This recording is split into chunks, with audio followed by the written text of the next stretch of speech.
안녕하십니까. 기능의학으로 환자를 치료하는 의사 닥터덕입니다. 오늘도 여러분이 올렸던 댓글 중에서 몇 가지 질문이 있어서 그 질문에 대한 답을 드리는 게 다른 분들한테도 좀 도움이 될 것 같아서 오늘 댓글 리뷰 작업을 시작할까 합니다. 오늘의 댓글 리뷰 영상은요, 비타민의 WHO 권장량의 개념과 바른 약물 복용법에 대해서 관심을 좀 많이 가져주시고 그 밑에 댓글을 달아주셨는데, 그 중에서 질문에 관련된 것들을 제가 좀 말씀드릴 거예요. 이걸 보면서 말씀드릴게요. 첫 번째는 그리자님이 올리신 건데, 가족 중에 갑작스럽게 과민성 대장 증상이 생겨서 걱정이라고 말씀하셨어요. 갑작스럽게 생겼다라는 게 모든 병은 뭐 갑작스럽게 생기지만, 표현은 그렇지만 어떤 전조 증상과 비슷한 그런 증상들이 조금씩 있어 오다가 갑자기 심해졌다, 이렇게 표현하는 게 더 맞을 것 같은데, 이제 낮보다는 새벽마다 변 때문에 잠에서 깨지만 막상 배변은 잘 안 일어나고 항문에 압박감은 느껴지고 이후 다시 화장실 가서 해결해야 될 경우도 있고, 그러니까 그 얘기는 잔변이 있고 한 번에 해결이 안 돼서 왔는데 또 다시 그 증상이 또 생겨서 또 다시 화장실 가야 되거나 뭐 이런 증상을 말씀하시는 것 같아요. 대장 내시경까지 받았대요. 근데 특별한 이상 소견은 없었다. 일단은 1차적으로 장관 증상이 있을 때 대부분의 병원에서는 내시경을 하게 되는데, 이것까지는 저는 뭐라고 하지 않습니다. 당연히 받아오시는 걸 더 좋아하는 이유가 기질적인 병변이 있는지 없는지를 먼저 판단하는 게 되게 중요해요. 단순히 기능적으로만 넘어가서 장 운동이라든지 장내 미생물의 환경이라든지 이것만 자꾸 주구장창 얘기해봤자, 실제 갖고 있는 이미 진행돼 있는 장관 내 어떤 다른 질병이 있을 때는 그러면 해결이 안 되잖아요. 그래서 이걸 먼저 확인하는 작업은 필요한데 이미 하셨어요. 이분이 약 처방도 받지 못한 채 매일 많이 힘들어하고 있다고 말씀하셨어요. 어떤 날은 괜찮다가 또 어떤 날은 반복되기도 하고, 이럴 때 기능의학적인 접근이 필요할지 이렇게 말씀하시는데, 일단은 기본적으로 기질적인 병변이 있는지 확인하는 작업인 내시경을 하셨기 때문에 바로 그걸 기준해서 기능의학적인 도움을 받을 수 있는 거는 맞습니다. 만약에 이런 검사 없이 바로 오셨다면 저희들이 제일 먼저 말씀드리는 거는 혹시라도 모를 수 있으니까 내시경을 통해서 뭔가 문제가 있는지 확인해 보십시오 라고 말씀드리고요. 그게 다 확인된 상태에서도 그쪽에서도 더 이상 뭐 문제가 없는데 환자만 불편하다고 얘기하니까 좀 지켜보세요만 하고 넘어가시는데, 일단 이렇게 왔을 때 저희들이 하는 거 몇 가지만 말씀드릴게요. 첫 번째는 장내 미생물의 환경이 변하고 있는지를 봐야 되잖아요. 이걸 볼 수 있는 방법은 두 가지 크게 나누는데, 첫 번째는 변을 받아다가 이 변을 보내서 변 안에 있는 어떤 여러 가지 미생물들, 특히 유산균이라든지 이런 것들의 균주의 변화가 뭐가 있는지, 그러니까 통념적으로 건강하신 분의 장내에 있는 미생물의 분포가 있을 거 아니에요. 그 분포하고 어떻게 바뀌고 있는지 보는 방법이 하나 있고요. 두 번째는 대사적으로 유기상 검사라는 게 장내 미생물이 뿜어내는 여러 가지 대사물이 있는데, 그게 장을 타고 들어와서 피를 타고 돌다가 소변으로 나가는 걸 측정하는 거예요. 좀 간접적이긴 하지만 그래도 이걸 통해서 장내 유해균이라든지 곰팡이라든지 이런 것들이 얼마만큼 분포되어 있는지를 볼 수 있는 방법이기도 합니다. 그래서 이 두 가지를 통해서 장 환경을 먼저 보고요. 그러고 나서 요거에 맞는 어떤 세균이라든지 또는 장내 미생물에 맞는 유산균을 먹는다든지 뭐 이렇게 해서 서포트를 해주는 방법이 첫 번째예요. 두 번째는 신경학적으로 자율신경 중에서 교감신경이 하는 일들이 장내 운동에 영향을 주거든요. 내가 음식을 먹거나 할 때 장이 운동을 하는데, 예를 들어서 대장이 디귿자 형태로 돌아가잖아요. 올라가서 옆으로 가서 내려가서 S자 결정을 통해서 직장으로 나가는 거죠. 대변이. 이 과정이 예를 들어서 남들은 1시간에 여기 한 바퀴 돕니다 라고 얘기할 때 정상적인 변이 나온다면은, 대장에서 하는 일은 수분 흡수가 거의 메인이지 영양 흡수는 없습니다. 그렇기 때문에 얘가 한 바퀴 도는데 걸리는 시간이 1시간이 아니고 만약에 50분이다 40분이다 되게 짧다 빨리 돈다 이러면 수분이 다 흡수가 안 된 상태로 나오니까 변이 묽겠죠. 그 반대는 1시간에 도는 게 아니고 1시간 반 만에 돌았다 이러면은 이제 30분이 더 오바됐잖아요. 그럼 그 오바된 만큼 수분 흡수가 많아지면서 변이 딱딱해지겠죠. 이거는 당연한 거잖아요. 근데 이게 어떨 때는 잘 돌아가다가 어떨 때는 안 돌아가다가 이럴 수도 있겠죠. 그러면 어떤 경우는 변이 정상이었다가 어떤 경우는 변이 잘 안 나오고 딱딱해지고 변비가 왔다가 왔다 갔다 할 수 있죠. 그러니까 이런 것들도 정상은 아닌 거죠. 그러니까 이게 신경학적인 문제인지 아니면은 장내 미생물의 변화 때문인지 이런 것들은 검사 없이 알 방법은 없잖아요. 그래서 이렇게 왔을 때 저희들은 이제 이 검사를 통해서 확인한다, 이것만 이제 이해하시고 기능의학병원을 찾아오시면은 검사 후에 어떤 방법이 좋을지 자율신경계통의 문제라면은 이분을 병원에서 저희들이 이제 스내피 주사라든지 아니면은 장을 분포하는 신경이 나오는 곳에 근육을 자극한다든지 여러 가지 방법을 통해서 일단은 장 운동에 관련된 것들의 문제인지 아니면은 이런 것들을 다 확인한 다음에 치료가 들어가겠죠. 일단 그렇게 이해하시면 되겠고, 뭔가 이유가 있을 건데 못 찾고 있었다고 볼 수밖에 없을 것 같아요. 이거는 그래서 보여주신 정보만 갖고서는 제가 그거밖에 말씀드릴 수 없을 것 같습니다. 두 번째는 선생님 병원에서 검사하고 난 후 영양제 1년 가까이 먹었습니다. 그 다음에 처방해 주신 영양제를 먹었더니 실제 몸이 80% 이상 건강해졌습니다. 이분이 그냥 먹은 게 아니고 검사를 했단 말이에요. 검사 후에 검사를 한 기반으로 영양제를 먹지, 검사 해놓고 얘는 무관하게 그냥 드세요 하고 아무거나 던져주지 않거든요. 그래서 자기 몸에 맞는 비타민을 열심히 먹어서 80%가 좋아졌다. 이 정도면은 1년에 80%는 저는 되게 만족하는 결과일 것 같아요. 100%를 기대하는 거는 좀 오바고요. 그 다음에는 그 1년 동안에 80%라면은 앞으로도 꾸준하게 노력하면 더 좋아질 가능성이 더 높다라는 개념입니다. 근데 한 가지 궁금한 게 생기죠. 여기서 모든 사람이 이런 궁금증을 갖고 있어요. 몸이 건강해지고 난 후에 계속 비타민을 같은 용량으로 먹어야 하는 건가요? 아니면 용량을 줄여도 되나요? 너무나 궁금한 내용이죠. 저는 오랫동안 환자를 보다 보니까 쌓아놓은 데이터들이 많을 거 아니에요. 그래서 제 스스로가 내린 어떤 기본적인 결론은, 지용성 비타민의 개념은 여러분들 다 아시겠지만 내가 먹은 만큼 내 몸에서 저장할 수 있는 공간이 있어요. 물론 지용성 비타민마다 저장 공간과 또 얼마만큼 안 먹었을 때 얼마만큼 빨리 결핍에 빠지는지도 다 다를 수는 있지만, 일단 러프하게만 본다면은 수용성은 말 그대로 수용성이다 보니까 저장보다는 쓸 만큼 쓰고는 다 배출되는 쪽에 더 가깝다라는 건 맞고요. 그 다음에 지용성은 내가 먹은 만큼 저장을 좀 많이 해놓을 수 있다. 그래서 얘는 예를 들어서 뭐 안 먹었다고 일주일 만에 뚝 떨어지고 이러진 않는데, 그래도 오랜 동안 안 먹으면 얘도 서서히 또 결핍으로 빠지긴 하겠죠. 그 중에서 좀 더 빨리 빠지는 게 비타민 K2입니다. 비타민 K2는 일주일만 안 드셔도 결핍에 빠질 정도로 빨리 사라져요. 그러니까 내가 저장할 수 있는 저장고가 그렇게 많지 않다는 얘기예요. 그래서 여러분이 식단을 통해서 꾸준하게 비타민 K2가 충분하게 들어있는 청국장이라든지 나또라든지 서양 음식 중에서는 치즈라든지 이런 것들을 꾸준하게 잘 먹어주시면은 그렇게까지 결핍에 안 빠지는데, 그렇지 않은 경우에는 빠질 수 있다. 또한 제가 치즈를 비유를 드렸는데, 이 치즈 같은 경우도 치즈의 원료는 우유잖아요. 우유를 갖다가 가공 과정을 거쳐서 만들어낸 덩어리가 치즈인데, 그럼 우유를 만드는 그 공장이 결국에는 젖소의 젖인데, 젖소는 뭘 먹어야지 우유를 만들잖아요. 그래서 이 젖소가 풀을 뜯어먹고 풀 속에 있는 비타민 K1을 열심히 먹은 상태에서 장내에서 K2를 만들면서 우유로 들어가서 우유가 치즈를 만드는 이 과정에서 충분하게 들어갈 수 있는 거지, 만약에 얘가 풀도 안 먹이고 맨날 사료만 주는 걸로 해서 그냥 뒤룩뒤룩 살만 찌면서 거기서 나오는 젖을 짜가지고 우유를 만들었다, 그럼 거기에는 K2가 거의 없을 겁니다. 그러니까 그렇게 따지면은 무조건 치즈에 K2가 많다 이렇게 얘기하는 것도 너무 단순한 얘기고요. 그렇게 이해하시면 될 것 같고, 일단은 다시 돌아가서, 그러니까 수용성 비타민을 예를 들자면, 수용성 같은 경우에는 여러분이 아무리 많이 먹어봤자 내가 필요한 만큼의 서플라이가 이루어지고 나서는 심지어는 내 세포에 들어가기도 전에 이미 피를 타고 도는 과정에서 소변으로 나가고 있습니다. 여러분이 링거를 맞았어요. 비타민 수액을 누워서 맞고 소변이 마려서 갔더니 소변에서 나가는 게 벌써 노란물이 나가면서 냄새도 비타민 냄새가 납니다. 소변에서. 그러니까 그 정도로 빨리 나가요. 수용성 같은 경우에. 그러니까 아까울 수 있지만 어쩔 수 없잖아요. 제 경험은 만약에 이렇게 80%가 좋아진 사람이 한번 끊어볼 수는 있는데, 끊었을 때 과연 얘가 얼마만큼 유지되는지 본인이 경험해 보면 아는데, 저는 환자들한테 듣는 얘기로는 어떤 분들은 끊었더니 2, 3일 만에 바로 피로해지면서 내가 부족한 증상을 느끼는 사람이 있고요. 어떤 분은 일주일 정도 지나고 2주 지날 때까지도 잘 모른다는 분들도 있어요. 그 얘기는 개별적으로 지금 내가 보충하고 있는 영양소의 결핍 정도나 또는 내 몸에 어느 정도 세포 레벨에 보충해주고 있고 내 몸에 저장해 놓고 있는 비타민의 양들은 우리가 계산을 못 하잖아요. 검사를 통해서 확인할 방법이 없으니까. 그래서 그렇게 느끼는 분들은 어쩔 수 없이 또 잘 먹어야 되는데, 저는 그런 거 저런 거 계산 안 하고 지금까지 한 15년 넘게 20년 가까이 멀티비타민 기본 종류에다 비타민 C에다 항산화제에다가 몇 가지 이렇게 쭉 해서 제가 먹는 양이 환자분이 병원에 와서 검사 후에 드리는 어떤 비타민 종류하고 비교하면은 제가 적지 않거든요. 저는 멀쩡해도 계속 먹다 보니까 안 먹고만 버틸 수 있으면은 뭐 전혀 문제가 없다면 상관이 없는데, 제 유전적인 문제도 있고 여러 가지를 감안했을 때 안 먹는 것보다 먹는 게 월등하게 더 도움이 된다, 내 건강을 유지하는 데 있어서. 그렇기 때문에 제가 굳이 이걸 안 먹어가면서 테스트해 보진 않았거든요. 아무튼 간에 줄여서 먹어볼 수도 있지만 그 컨디션이 유지가 된다라는 조건만 만족한다면 저는 상관없다고 생각해요. 이건 본인이 조절하는데, 그래서 저는 환자들한테 얘기해 얘기할 때도 컨디션이 좋을 때는 적당하게 베이스라인으로 드시다가 컨디션이 안 좋을 때는 좀 확 올렸다가 또 줄였다가 이렇게 할 수도 있다. 이 모든 것들이 본인이 조절하고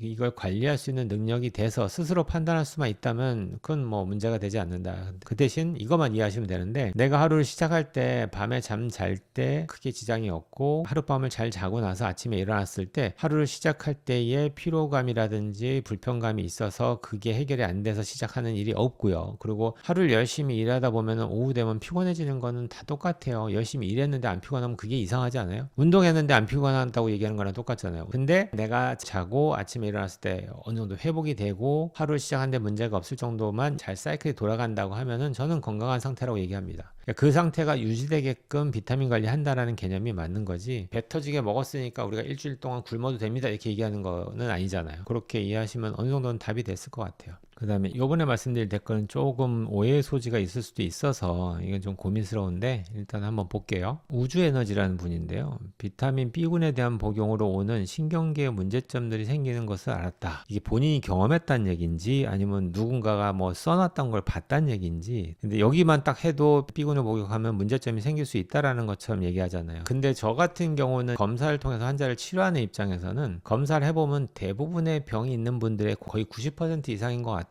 공통점은 대사적으로 보나 뭘로 보나 비타민 B군이 워낙 많이 쓰이다 보니까 B군이 결핍돼서 생기는 문제가 훨씬 많아요. 비타민을 먹었더니 그것 때문에 생긴다? 이거는 넌센스예요. 그러면은 이분이 놓치는 거는 뭐냐, 유전적인 문제 때문에 비타민 B군이 대사가 안 되는 문제가 있는 분이 있습니다. 그건 검사에지 나오는 문제인데, 그런 분들 중에서도 완벽하게 지금 우리나라에선 검사가 다 이루어지지 못해요. 그런데 저는 그걸 조합을 해서 이럴 것 같다 저럴 것 같다 하면은 좀 조율해 드릴 수는 있는데, 정말 독특한 경우입니다. 100명을 치료해보면은 진짜 손가락 안에 들 정도의 환자들 군에서만 독특하게 B군을 줬을 때 B군에 대한 여러 가지 과민 반응이라든지 알레르기 반응이라든지 이런 게 나타납니다. 그러니까 그럴 때는 조율해서 조절해서 쓰는 수밖에 없어요. 실제 내 몸은 부족한데 B군이 문제가 아니고 B군을 이용하는 데 유전적인 문제에 의한 대사장애 비슷한 것들 있는 환자들에 국한된 얘기예요. 그러니까 너무나 적지역 100명 중에서 두세 명이 해당되는 그걸 갖다가 보편화시켜서 모든 사람한테 얘기할 수가 없잖아요. 그건 너무 오바죠. 그래서 B6 피리독신, 신경세포 감각 이상, 이게 지금 마치 피리독신을 주면 이렇게 생기는 것처럼 오해할 수 있어요. 환자들 이거 보면은 사이노코바라민, 이게 뭐냐면요, 비활성화되는 비타민 B12의 전구체라고 보시면 되고요. 얘가 활성화될 때 메틸기가 붙은 메틸코바라민이 됩니다. 그 다음에 니코틴산은 니코틴산 아마이드가 붙는데, 이렇게 되면 사이드가 좀 적은 B3가 될 수도 있겠지만, 아무튼 간에 지금 마치 이게 피리독신 이렇게 넣어버리면 이걸 읽는 사람은 뭐라고 이해할지 모르겠어요. 이걸 많이 먹으면 이게 생긴다? 아니면 이게 부족하면 이게 생긴다? 오히려 그게 맞겠네요. B6가 부족해지면요, 이런 일들이 다 생길 수 있는데, 특히 감각 이상은 B6 쪽보다는 B12에 더 가까운 증상이 훨씬 더 많습니다. 그러니까